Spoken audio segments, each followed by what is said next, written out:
Student हो तो ये वीडियो आपके लिए। कुछ कुछ स्टूडेंट ऐसे होते हैं जिन्हें पढ़ते समय थकान महसूस होती है, एंड कुछ स्टूडेंट ऐसे होते हैं जो अगर किताबें पढ़ रहे हैं तो उन्हें नींद सी आने लगती है। एंड कुछ स्टूडेंट ऐसे होते हैं जो पढ़ भी रहे हैं, एंड पढ़ के हमने बुक भी रख दी, उन्होंने बुक भी रख दी, एंड फिर थोड़ी देर बाद उन्हें याद ही नहीं रहता कि हमने क्या पढ़ा। जो को मतलब याद ही नहीं रहता कि हमने पढ़ा है क्या नहीं पढ़ा है। तो ये वीडियो सिर्फ आपके लिए। इस वीडियो में कुछ ऐसे स्टडी हैक्स लाया हूँ जो इन तीनों तरह के जो भी स्टूडेंट होते हैं आसानी से पढ़ पाएंगे, आसानी से याद कर पाएंगे। ना ही उन्हें नींद आएगी, ना ही थकान महसूस होगी। और ऐसे स्टडी हैक्स हैं ये जो आपकी पढ़ाई आसान बना देंगे, एंड आपके जो मार्क्स होते हैं उन्हें बढ़ा देंगे। इन्हें ज़्यादातर टॉपर इस्तेमाल करते हैं, एंड कुछ बच्चों को इनके बारे में पता ही नहीं होता है। और लास्ट वाला ऐसा है जो शायद आपकी ज़िंदगी बदल दे। So hi everyone, my name is Prabhas Yadav, and मैं आपके लिए लाया हूँ कुछ स्टडी हैक्स।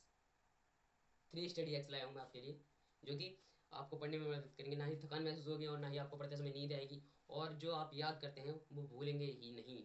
ऐसे है स्टडी हैक्स हैं। तो नंबर 1 है प्रोमोडोरो टेक्निक। इसमें आप प्रोमोडोरो टेक्निक में ऐसा होता है कि आपको अगर आधा घंटा पढ़ना है तो उसमें से 25 मिनट्स आपको फोकस करना होता है। किस पर? जो भी आप पढ़ रहे हैं उस पर फोकस करना होता है 25 मिनट। एंड 5 मिनट्स क्या होता है? 5 मिनट्स आप ब्रेक में रहोगे। 5 मिनट्स आप ब्रेक में करोगे। 25 मिनट्स जो होते हैं उनमें आपको फोकस ही फोकस करना है, जो भी आप पढ़ रहे हो उसमें फोकस करना होता है। एंड 25 मिनट्स में ना तो आप रील देखोगे, और ना ही आप फ़ोन चलाओगे, और ना ही चैटिंग करोगे। ये हो गई प्रोमोडोरो टेक्निक। एंड पढ़ते समय आप जैसे पढ़ रहे हो तो उसके लिए टेस्ट भी जरूरी होता है। मान लो हमने एक चैप्टर पढ़ा हिस्ट्री का, उसमें अगर क्वेश्चन आ, अब आप अपनी बुक बंद कर दो, उसमें क्वेश्चन आया था कि 1857 में क्रांति क्यों हुई थी। अगर आपको याद है तो उसे बोलो, एंड उसे एक पेज पे लिखो। जो भी याद है, अब हम कुछ भी आंखें बंद करके रिकॉल करेंगे कि ये क्यों हुआ था, ये क्यों हुआ था, उसे लिखो। एंड उसे याद बोलो भी। जो हमारा माइंड सुनता है उसे रीड करता है, एंड उसे याद भी रहता है। सेकंड ये है। और थर्ड ऐसा है, ये एग्जाम के टाइम में आपने कुछ मतलब नोट्स बना लिए हैं।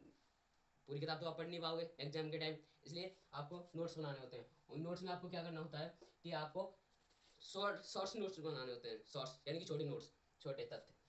उनमें से कुछ होते हैं, कुछ आपको इंपॉर्टेंट पॉइंट्स लिखने होते हैं, डेट्स लिखनी होती हैं, एंड फार्मूला लिखने होते हैं, एंड डेफिनेशन लिखनी होती है। उनमें डेफिनेशन लिखते हैं, उन्हें याद करते हैं, फार्मूला लिखते हैं। मैथ का होगा तो फार्मूला लिखेंगे, इंग्लिश का होगा डेफिनेशन लिखेंगे, या फिर हिस्ट्री का होगा डेट्स लिखेंगे। ऐसे लिखेंगे हर चीज़ हम। आपको हमारी स्टडी हैक्स अगर पसंद आए तो लाइक करें एंड कमेंट करें। धन्यवाद।